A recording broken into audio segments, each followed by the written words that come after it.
day number 8 of the copywriting journey. Today, I wanted to just take a minute and reflect on the Adweek Copywriting Handbook. I know you probably can't see it because it's backwards on the screen, but this is a book by Joe Sugarman, and it is going through the fundamental pieces of an ad, how to get better at writing copy. And the first half of the book is just essentially the elements of an ad, as well as some of Joe's old ads, what he thought through in creating an ad.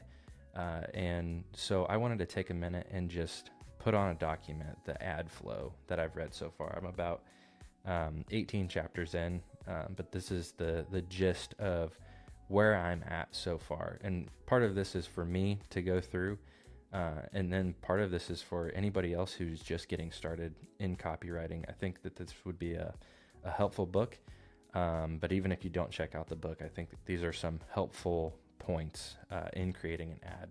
So to start out, he harps on this for like, I don't know, 2 or 3 chapters, and then all the way throughout is all elements of an ad are made to get your reader read the first sentence. Like, he just drills that into you. Everything about the ad does not matter if it doesn't get them to read that first sentence. And the goal of the first sentence is to get them to read the second, and then the third, and then so on.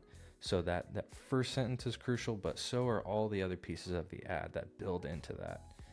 And then you want to create the right buying environment. You as the copywriter get to create the environment, which is totally unique, because if you were selling something in person, maybe the environment doesn't match the thing that you're selling. So as an example, if you're selling luxury cars, but your office is in this like rundown used car lot, like that doesn't match the buying environment. So you're able to create that in your writing. So if you're selling something that is expensive, you can match that with the emotions that you tug on, the way that you write, the words that you choose. You get to create that, and then resonate with the reader all along. Get that reader agreeing with you. Say truthful things. Get them saying yes, and all of that leads to an eventual call to action.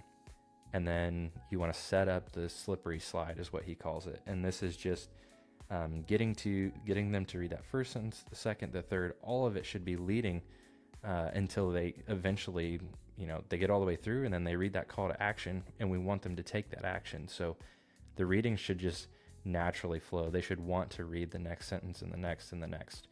And parts of this can be done with what he calls seeds of curiosity. So this would be like, but there's more, or don't stop reading, read on.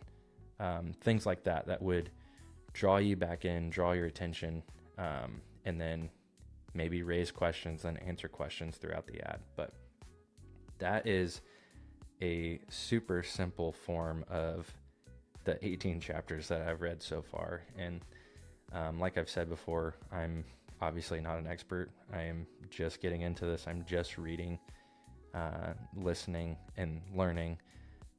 So part of me sharing these videos is for myself to look back, but also for other beginners who are looking for inspiration, maybe having a hard time, to see like the steps that I took and am taking.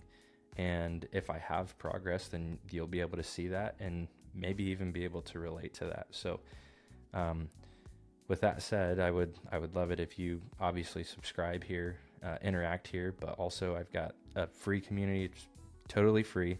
I would love it if you join that, and you can get into that by clicking the link in the description below. But that's a place for like-minded people who are just getting started in copywriting, who want to learn side by side, share wins, share losses, share things that worked or don't work.